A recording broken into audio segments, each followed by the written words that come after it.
Possibly one going down to that Omaha, one going out to Hayward. Yeah. So, I mean, that. It was a nice end of the month, Yeah. for sure. Definitely sitting good for next week, too. Ready, I think we got 8 or 9 on the books, so. Okay. All right. Good to go. All right. Hello, my name is Quinn Cleese, and I'm the owner of Quick Transport. I'm Trask Noble, and I am the Director of Operations here at Quick. And with this COVID going on, it's been difficult to, number one, get in front of new customers, get in front of people, and number two, stay in front of people that we work with. And Yep. so we're just looking for new ways to stay in front of people, let everybody know we're still here. Something a little different than an email or a phone call. Right. Maybe get a little bit of that interaction going back and forth. Something we're really missing, and I think everyone's kind of missing that during these times, whether that be family or at work or, with clubs that you've been part of. Maybe this will help, maybe get some interaction going and maybe, help the industry somehow. Right. And for some, put a face with a name. Yeah. So that's really why we're doing this. I guess, who are we? We're a flatbed carrier based in Kaukauna, Wisconsin. We've got about 25 trucks, 75 trailers. We travel to all 49 states in Canada. We have been to Alaska. We've been to Alaska. It's pretty cool. Yep. Most people can't say that. It's difficult. Yeah, it takes a while.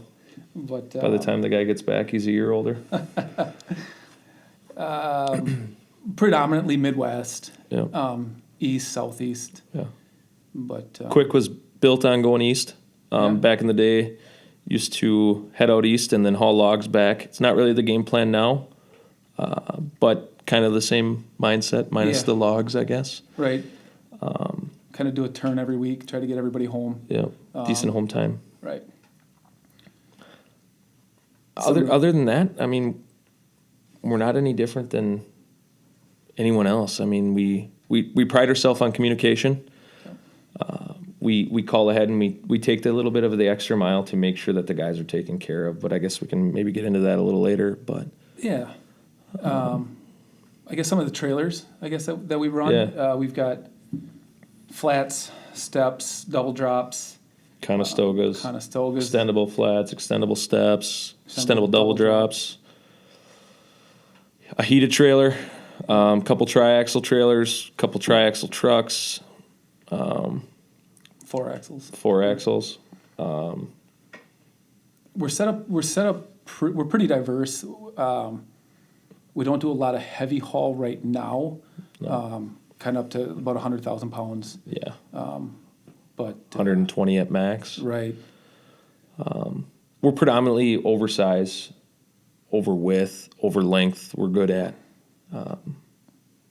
Learn from our mistakes in the past, just like everyone has. There's plenty of mistakes that we've made. Oh yeah. We're not perfect. But because of those mistakes, I think we're, like you said, we've learned. Yep. I mean, you've been doing this a long time. I've been doing this a long time. Really, everybody here has a lot of experience. Yep. Yeah. Whether it's our shop, our sales, our operations team, in our drivers, like we won't. We know we try not to hire somebody that doesn't have experience. We will. We'll train, but you won't be thrown into these situations because it does take a different level of paying attention and skill set. And, we're confident that we can train you and groom you into handling those things, but right away it would be a failure if we did that. Right.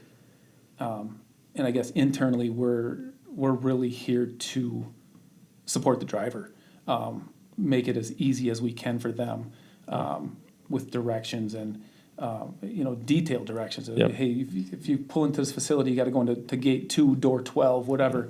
And before you get there, you got to turn at the red barn at the corner of this street. Right. It's a little bit easier. We don't like GPSs here at Quick Transport. If we didn't have to use them, I don't think we would. Hurt my feelings. We give you the last mile for sure. If you can get to a city, you can get to the delivery based on what we give you. Mm-hmm. And We- we're wrong Yeah. every once in a while. I mean, we call ahead, we talk to the receiver Yeah. or whomever that may be, and if we get a bad direction, I mean, they're not always right. Yeah. We try to verify them, Yeah, and then everybody kind of helps out and yeah. calls us out. Drivers will call in and say, "Hey, I was supposed to take a left there instead of a right," and that could have been an internal thing. That could have been a bad direction from the shipper or receiver, or that could have just been a simple mistype, I guess you'd call it. Right. Along with that, we call ahead to our deliveries. I mean, the guys know that we're coming. You'd be surprised how many times you're shipping a 50,000 pound tank across the country, and the people that are receiving it don't even know it's coming. Right. That's one thing we kind of avoid by making those calls and letting them know, staying in front of them. Now, does our timing always work out? Absolutely not, but at least they're prepared. Yeah, and it helps protect the customer too in some Yep. situations. End of the month, hey, we've got to get all this stuff out. We will call ahead where other carriers may not, Or a broker. or a broker, and hey, a broker puts it on a broker truck and it's headed to New Orleans, and they may not need it for 2 months because the concrete pad's not ready. So what does Quick do in that instance? We call ahead to verify that when they need it, and What happens if they do need it? We deliver it right away. But if they don't need it, what do we do? then we'll let the customer know, and we'll store it, or whatever they want us to do with it. But we've got enough trailers that we can keep it on trailers. We've got some warehousing that we can put it inside. Mm-hmm. So really, whatever, and we've got capabilities to take it off the trailers with our lifts and cranes and stuff. So What is that, a Grove 45 ton? over there? 45 ton, yeah. So, whatever we can to help. We're just not here to go up and down the road with people's freight. No, anyone can do that. Yeah, we try to go the extra mile to avoid these situations because we don't. Okay, now we get to the destination. Well, they're not ready for it. Well, we've got another customer load to pick up. Now we have an issue. Yeah. And all that wasted time. I mean, the guys in the office and the gals in the office, I mean, if that thing is going on and then all of a sudden we have a load or we spent an hour trying to find a backhaul for this guy and all of a sudden we didn't make that call and the customer can't receive the shipment, we not only wasted that time for the backhaul that we found, but now we have to come back empty. And sometimes if we don't call, that's on us. Yeah, and we didn't protect anybody in that situation. No, we made ourselves look like idiots. Yeah. And no one wants to do that. So I think, and we've learned. I mean, this is trial and error. Yeah. So What's the biggest shipping mistake that you remember Quick Transport making?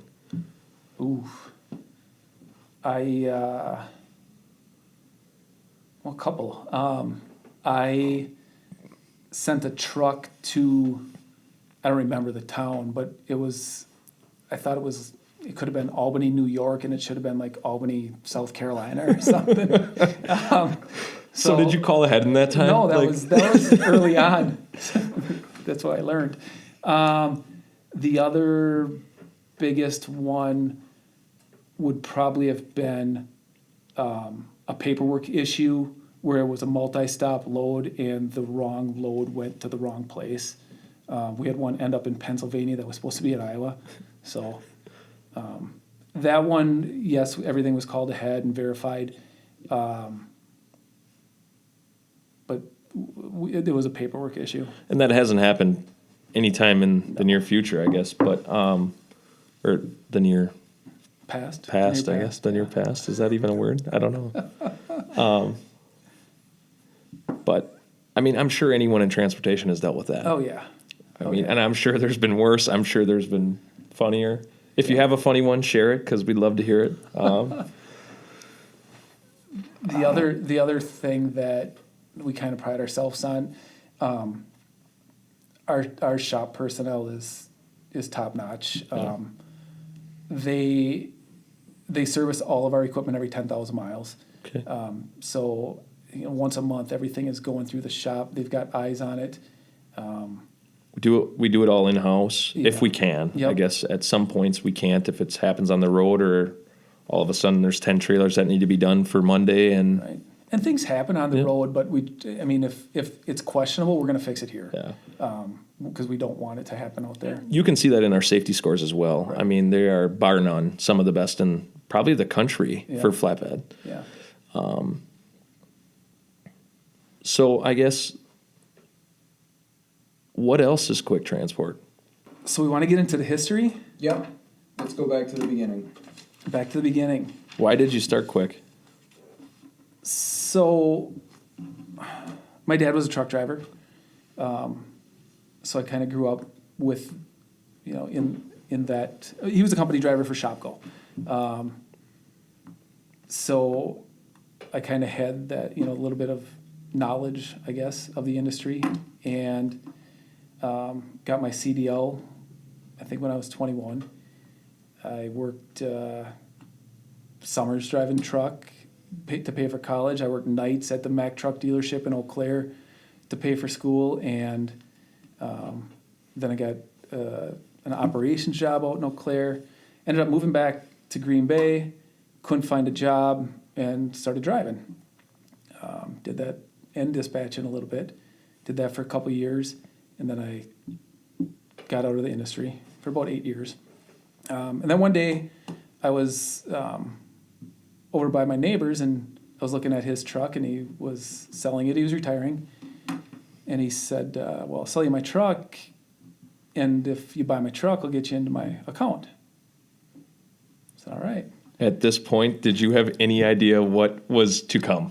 No, no clue. Completely blind. Because buying the truck is the easy part. Buying the truck was the easy part, yes. So it was $26,000 truck and trailer, and I went home and I said to my wife, I said, Jen, I'm going to buy a truck. And she said, okay. And I was like, Did she know it was a semi, or did she think it was a pickup? No, she thought it was a pickup truck. And so I elaborated eventually. And she was still on board. She's like, it's your money, do what you want to do. So I went and I bought this semi-truck. Again, I had a job, and I thought I was going to have a customer, and no driver, and really no knowledge of what I was getting into. Do you have equipment or anything like that? Well, I bought it with the truck. It came with like straps and chains. Okay. So didn't have a place to put this truck. So I drove it out to my parents' house. And Dad thought it was cool, whatever. But after 6 months of it sitting there, they're what are you going to do with this? Yep. Still didn't have a driver, but the issue was,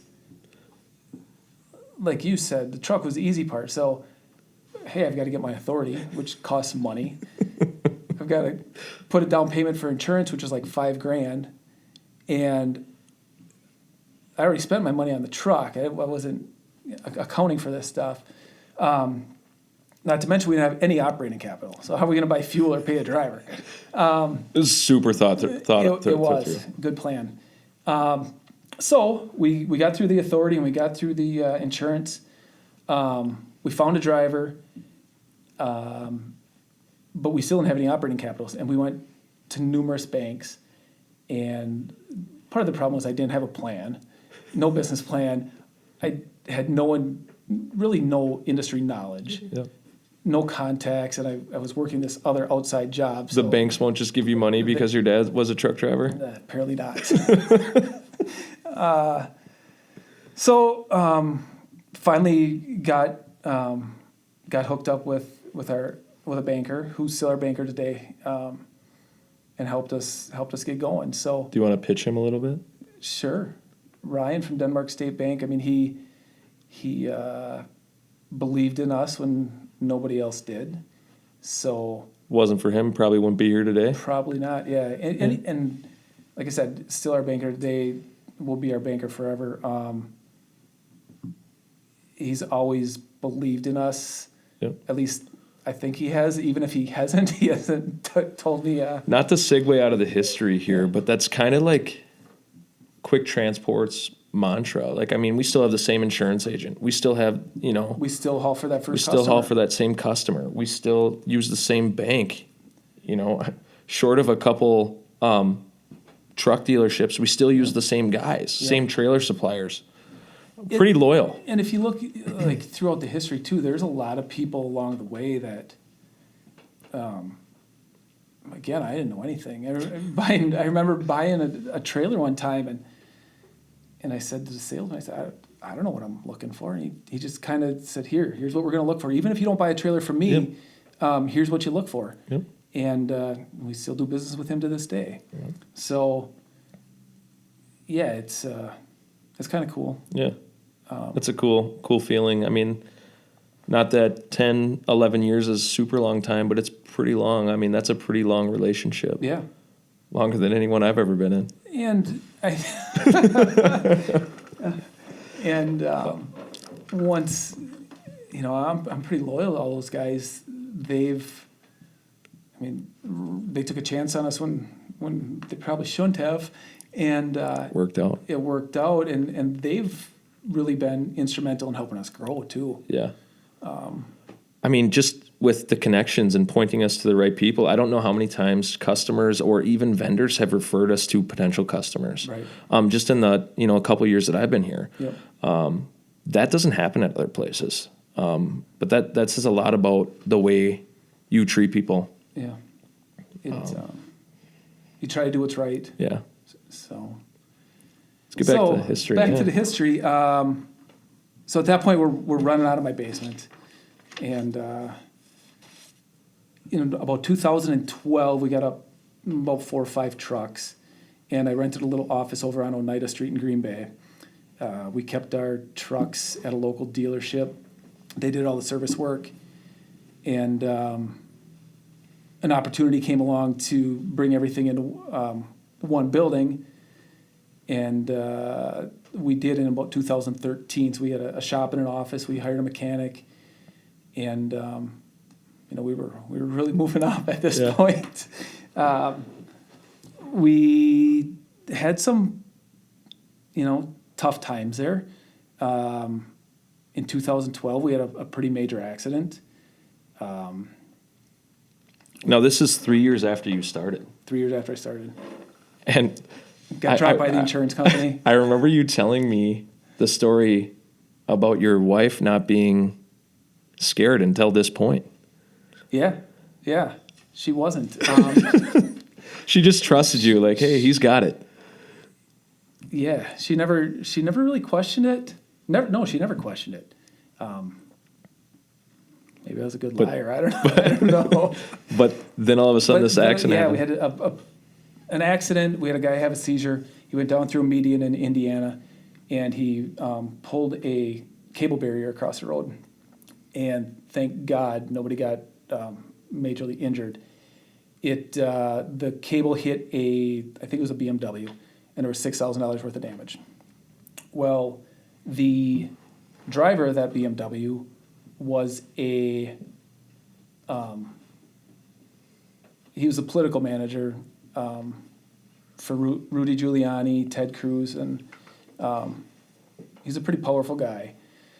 Long story short, he sued us for $10 million because he was unable to do his job because he had traumatic stress or whatever it was. So that was a pretty major undertaking, and numerous trips to Indiana into court. At the end of the day, everything turned out fine. We settled, and they basically threw it out. Nice. But yeah, that was a pretty scary point in our history. I can't imagine. I mean, especially with everything on the line, like at that point, getting that letter, we didn't really that have much, so they could have taken it. But getting that letter or that phone call saying, "Hey, like you have to come to court because someone is suing you for $10 million." They deposed me for about 12 hours. Yeah. Same questions over and over and over, and they kept wanting me to say that safety wasn't important, and it is important. Yeah. It's always been important. It's important to us today. We do a lot for safety. Yeah. So that we don't want to go through that again. No. So, Also in that time, we opened an Indiana office. Because you were down there so much Because for I was these down court there so hearings. much, right. So we opened this office, and we started running a few trucks down there, hauling a lot of steel, and we got into the wind market and started hauling some wind blades for wind towers. I remember you telling me you got a call from the sales guy down there at the time saying, "Hey, we have this opportunity. Let's go out to New Jersey and rent some $12,000 a month wind trailers Yeah. so we can get these blades moved." Yeah, and we did. It was the only place in the country that we could rent these They trailers. took a chance on you. Oh man! So next thing you know, we're out in Jersey, dumping thousands of dollars to rent these trailers. You got to say it right, Jersey. In Jersey, and we did a couple projects, and it worked out. We made money. Then the project ended. We returned the trailers and never kind of went back into it. Yeah, it's a different game. Right. Part of the reason we didn't go back into it is because I was laying in bed one night and got a call from the police, and our office was on fire in Indiana. So we were in just a little strip mall, and they determined it to be arson. They never put anybody in jail for it, but they're pretty sure they knew who it was.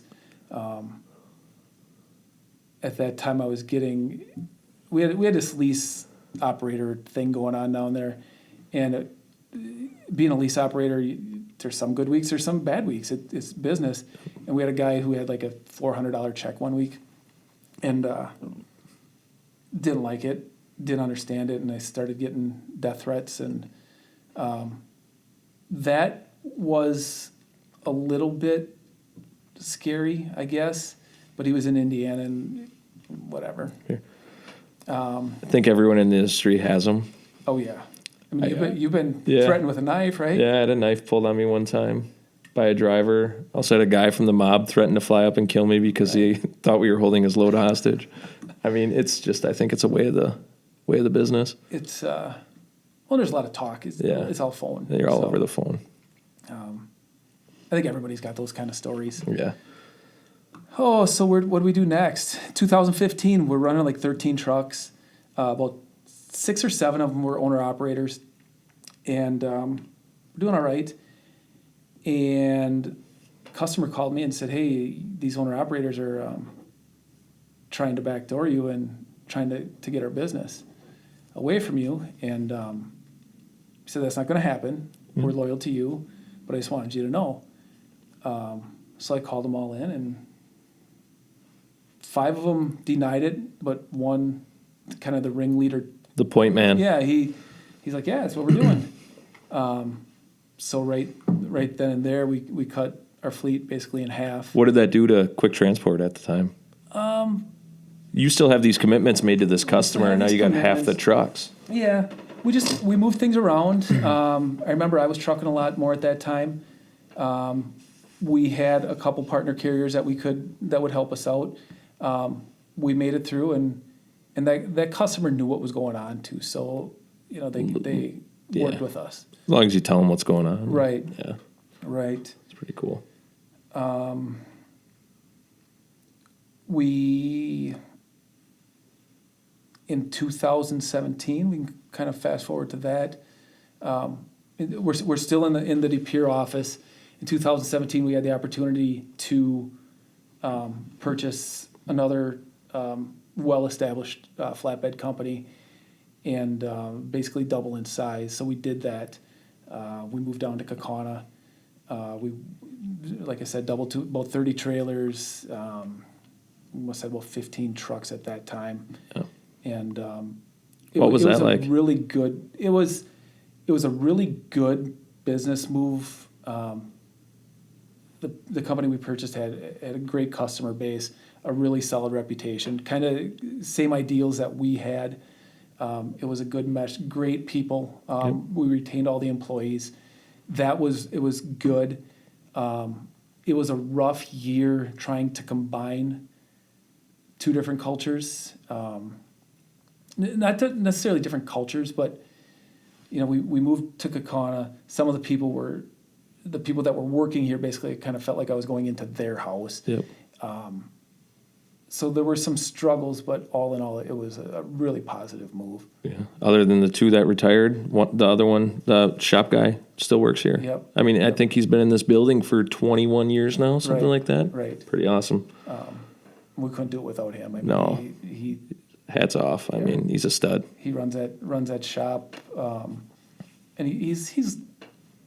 I think everybody here will do whatever it takes to get the job done, and John really goes above and beyond that. Yeah. So Absolutely. So then, 2019, you came on board, right? Yeah. 2019. I think May 2019. That was wild. Yeah. I've been in transportation at that point for, I think, like 13 years. I started in Kaukauna at a different trucking company. Went to college, worked there on my breaks, and throughout the summer, I didn't get to do anything fun. I was cutting lawn and washing dishes, pulling staples, Staples. crashed a lawnmower into the sink. That's a story for a different time. But then moved into a flatbed company. I think at the time we were in Denmark. I think that's where it was. Moved a lot, grew a lot. When I started, we had 5 trucks, and I think at the end we were knocking on the door of 100. Just wasn't a good fit. Pretty far travel. Started a family. Different beliefs, I guess you'd say. I think that's fair. Yeah. Ended up here, and I don't think I'll ever look back. I mean, it's an awesome move. Kind of stole you. Stole me. Yeah. Shooting me LinkedIn poaching messages from. So I reached out to Trask in 2015. Yeah. 'Cause I we were- never knew him. Yeah, we didn't know each other. No. Quinn was jealous. I was always jealous. Like, what are they doing? So I took a stab at it, and I sent you a message that said, "Hey, we're expanding. Just if you're ever." It was something along the lines of, "Hey, one of your buddies is at the golf course because I like to play golf." You asked where. Yeah. I heard you were looking for something different. Yep. And you said, "Where'd you hear that?" And I said, "Well, one of your buddies at the golf course." Yeah.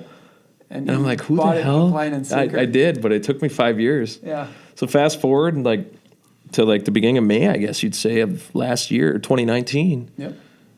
And I wasn't happy, and rightfully so, but I reached out to Quinn, and he said, "Yeah, let's sit down and talk," and we did. 2 days later. 2 days later, I think I was here. Yeah. And then I put in a 2-week, and we moved forward and haven't looked back. Yeah. But at that time, we were running like 12, 13 trucks Something here. like that. Yeah. Fast forward a couple months. Was it like 8 months? February of 2020. And I get a text from Quinn saying, "Hey, I'm having people over." It was on like Christmas break. I had just had my son. Yeah. Yeah, I had just had my son. And he goes, "Hey, I'm having some people over for," it was Christmas or something like that. I don't remember. I don't remember either. But hey, I'd really like you to be there. And he ended up telling us that we were buying the company that I used to work for. So we had a good Christmas, a great New Year, and eliminated a competitor all at the same time. Right. So then. We doubled that again. was short. Yeah. 2 months later, we Yeah, I think the doubled in size 27th of February we closed. again. Right. And that was. That was wild. It was a good move. Gained some really good people. Yep. Shook the industry. Yeah. Made us. I mean, now we got 75 trailers and Yep. 25 trucks. I mean, it really put us in a position where, hey, if a customer needs drop trailers, We can do there's it. not many people around that can do that. No. There were some pitfalls. I guess number one, February 26th or 27th was the day we closed. Yep. And then March, we enter a pandemic. Yeah. So, Thanks a lot, Corona. yeah, it was, Let's talk about that. I mean, that's been a wild time. I mean, we had a couple guys get the virus. We paid them. right away. Yeah. We had one guy say he had the coronavirus, which I'm sure this has happened. They weren't testing it. They weren't testing it. I'm sure they probably were. It was just so new that you probably couldn't get tested, or it was Right. like $1,000 or something like that. But We had one guy say he had the coronavirus, and he came into the office and he looked like trash, like Yep. he was sick. So we respected that. We paid him out his 2 weeks. Yep. He went to leave on a load. We dispatched him on a load. Yep, I'll be there, and never showed up. Quit. Took a different job. Yeah. That was nice. Yeah. So we paid you for 2 weeks, and then all of a sudden, Yeah. There's a lot of stories. I mean, it's that, too. transportation. I mean, that stuff happens all the time. I mean, I remember being at Christmas, probably like 15, 16 maybe, and hey, this load's got to be in Goose Creek, South Carolina, and he just quit. Yeah. Oh, see you, family. Here Yep. we go. I mean, that's transportation. I mean, you get a call, it's Saturday morning at 4 o'clock or Friday night when you're out having dinner with the family or friends, having a couple beers. I mean, if you're in transportation, you know this, whether that's shipping, you know, a broker or trucking, whatever. It's I mean, the phone 24/7. rings 24/7, which is a cool thing and a crappy thing all at the same time. It's tough, finding that balance. Yeah. Thankfully, like I think everybody that's here gets it. Yeah. There's I would agree. nobody that would say, "Hey, I can't No. do that." No. I mean, whether that's plowing or if it Yeah. snows, I mean, Hey, Trask, we got to go get this plowed out. yeah. Yeah, we're there. Yeah. And that goes with everyone. I mean, hey, we gotta transload this load, or we have to get this paperwork submitted because it's due, or this quote done. Yep. I mean, everyone, all hands on deck. I mean, that's pretty awesome. Yep. You don't have that everywhere. Right. So let's do drivers. Why would someone want to drive for you guys? I mean, we have awesome equipment. Yeah. We have a lot of industry knowledge. We pay a little different than a lot of people. It takes some people getting used to it, but But we pay really well. we pay really well. Really well. Yeah. We cover 90% of your insurance, Yep. 50% of your family's insurance. That's health, dental, life, Yep. vision. We have a life. We pay for 100% it. of life. Yeah, we pay for a life insurance policy, 3% 401k match. 401k, vacation. You get a holiday on your birthday. Yeah. And the We don't set you up to fail. right. And if you need something, whether that's to be home, whether that's to Get to this location because you have family there. right. That happens a lot. Hey, Yeah. I've got my brother's in North Carolina. I haven't Yep. seen him in 2 years. Could I go down there and spend a few days? Well, yeah. Sean, I can't do that. Or Sean, I shouldn't say Sean, but hey, I can't do that this week. But in 2 weeks, I know that we were quoting this project that's going down there. I can get you on one. Right. Awesome. Right. That goes a long way with the guys. Right. And it's give and take a little bit,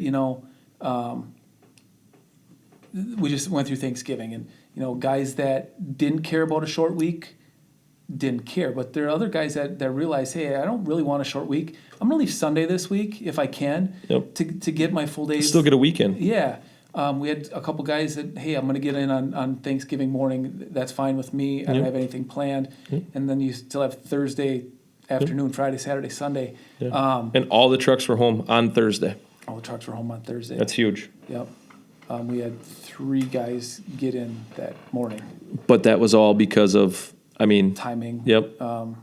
So two- One was a breakdown. One You- was a breakdown. You can't and change 2 that. could have been in earlier if they Yep. would have ran it a little different, but that's fine. That's the choice they made. Yep. And they were okay with it. Right. So, So it really is we'll help you out however we can. yeah. At the end of the day, we do have a job to do. We have customers that we have to take care of. But hey, if We spread the wealth, I guess, not in a way of money-wise, but some guys work this weekend, the other guys, we try to get them to work the next weekend. Now, there's some guys that want to work every weekend. There's some guys that can't work on the weekends because they have kids. and for the most part, I would never say this, but our guys are home most weekends, Yep. if not all. Not every weekend. Not every weekend, but The majority of the time, if they, actually got- all of the time, if they need to be home, they're home. For sure. Within reason. we've got a couple guys that like running long, like Mm-hmm. running the West Coast. So obviously they're not home every weekend. But if somebody wants to be, now it may be, hey, we're really busy. Yes, I'm going to get you home. I know you've got this thing Friday night and Saturday, but you think you could take off Sunday afternoon for me? Yep. And 9 times out of 10, everybody is on board. And I think that's because of what we built. We take care of the guys. I mean, you go somewhere else, we're like, no, I'm not leaving till Monday. Like, Right. man, I can't help you out. And we don't really, for the most part, have that. If we did, just being honest, if we did, we would change it. Yeah, whether that it be wouldn't us or the driver. I mean, Yeah. we're a team. Yep. Yeah. I mean, if somebody needs to load something for somebody so they can Yep. be home or deliver or whatever. We had a driver that's wife was sick last week, and we just brought him home because he had to get home. Yeah, absolutely. And, you know, the importance of a dollar is nice, and it's nice to make money, but you can't do that without your team. And taking care of those guys, I mean, means a lot. I mean, without them, none of us would have a had job. a lot of guys Yep. last week. We had Because of the customer freight holiday. that had to get out. Yep, We wanted to get them home. yep. We could have made a couple, probably extra thousands of dollars extra. Yeah, but we just We chose didn't. not to. I think Yeah. it was. I think it was the right thing to do. So. Yeah. As far as that, I mean, we have awesome equipment. I mean, we're pretty cool to work with. Sometimes. Anybody will answer the phone at any time. Yeah, I take that back. Somebody will answer the phone at any time. every time. Yes, if you're on call or Yep. if you're not on call and you Yep. can answer, you're going to answer. Yep. Chad, myself, Yep. John, Travis, anybody. Yep. So having that lifeline, I think, Is nice. important. Yeah. And like we said before, I don't want to hit this too many times, but we do try to take care of you and almost plan your trip for you. Not because we don't trust you to do it, but because we know that there can be hiccups or an oversight. I mean, even the best basketball player makes a mistake, or the best football player makes a mistake, or throws an interception. Even Aaron Rodgers. Yeah, I hate Aaron Rodgers, but Rarely does he make a mistake. yeah, I might be the only one from Wisconsin that doesn't like him. But You're just jealous. That sucks. But I'll go on record saying that too. But hey, if you could get to this truck stop, it sets you up for a perfect, hey, you got 2 hours into your delivery and then an hour over to your reload, and it gets you back by Wednesday night or whatever night that may be. Let them know what they're up against. Yeah, and how rather we can than help just them. letting them roll with it. Or, hey, I'm not real familiar with this area. I'm kind of not comfortable with it. Yep. Hey, you know what? Well, here's a truck stop. Yep. You're going to be 25 minutes out from delivery. Hey, would you feel better if we got you reserved parking? They got food. They have a Subway. They have this or that. They have showers. If you go across the street, there's a laundromat or a gym or whatever. I mean, All somebody has to do is ask. yep. One of us has dealt with a situation in that context, I guess, to be able to. And I want them to ask, too, Yep. because then you can avoid, hey, I didn't get home. Yep. Number one, we could have run it different, and really shame on our operations team for not bringing that up. Hey, Yep. we could have done this differently. Yep. And we're we not talk about that on a daily basis. daily basis. Like, hey, what could we have done better to make sure that this doesn't happen again? Right. What about like tarping and stuff? I mean, If we tarp, we're a flatbed company. yeah. The majority of the inbound stuff we tarp is lumber and steel, right? Yeah. Pretty basic stuff. Coils. Coils. Outbound, we do a lot of machinery, high dollar machinery. Yeah. So Sometimes I think we got one going down the road that's $1 million right now. sure, Yeah. yeah. So those things take special care, and if it's something that number one is high dollar, or number two we know is going to be a pretty major tarp job. What is a major tarp job? Because I'm sure like everyone out there that isn't in transportation is thinking like, oh, I could tarp my trailer full of dirt going to the landfill in like Oh, 45 we've got- minutes. So, okay, you got $1 million machine. Yep. You're not just going to throw a tarp on and it's going to flap and beat it up. It's going to rip wires. It's going to rip poles. It's Right. going to rip So- everything off. So we put felt and padding and take extra time to put that all down on it, protect it, tape up stuff if it needs to be, Yeah. and then we put the tarps on. How heavy are those tarps? Some 70 to 100 pounds. Yeah. And sometimes some of the there's big machine tarps are a couple hundred. yeah, and sometimes there's 5 or 6 of those on a load. Easily, yeah. Yeah. Some of a big tarp job It would be Two guys, 8 hours probably. yeah, easily. So you think about that, that's 16 hours. Yeah. And then Of work. you got to take it off. And you don't send someone else to help you take it off. It's Right. usually one guy taking it off. Right. And not only that, now imagine that's delivering somewhere cold in the winter. Now those tarps are full of ice. Mm-hmm. What you used to roll up to something this size is now the size of a small wheelbarrow. You know. Right. Then you got straps that are frozen that you can't roll up. So now you got a 30-foot long poker stick. And now the tarps Chains. weigh double. Yeah. I mean, there's nothing fun about it. No. Then But that's why, like, if it's local or Yep. if we know what we're getting into, even if we had to send somebody to Milwaukee, we're going to send extra help. Yep. Whether that's a shop personnel, another driver, myself, Yeah. shop person or Yep. office personnel. Yeah. We've all done it. Yeah. Not only that, but then walk us through what happens when they get back and all those tarps are frozen and everything Sure. like that. Then we've got to unroll everything. Or and they're lay them out, ripped. Right. We try to fix our tarps in-house. I mean, some of our tarps look like, they've got so many patches on them that you wonder if there's any of the original tarp left. But it matters, and you hear customers, we got a customer, man, the last guys I ever here, they had holes in their tarps or Yep. they had mud on them and we wash everything when we get them back and we hang them to dry. And our Run response to through 'em. that is we used to have holes, but now they're patched. Right, yeah. We put a lot of time into that, Yeah. I mean, up until Alex went to or graduated from college, he was full time just doing fixing that. tarps. I mean, Yep. that was 40 hours a week, probably 30, 40, something like that. And Alex is very, One of the very best. detailed, I mean, a pinhole doesn't get by him. Right. You know. but that, we've never had an issue with a tarp job.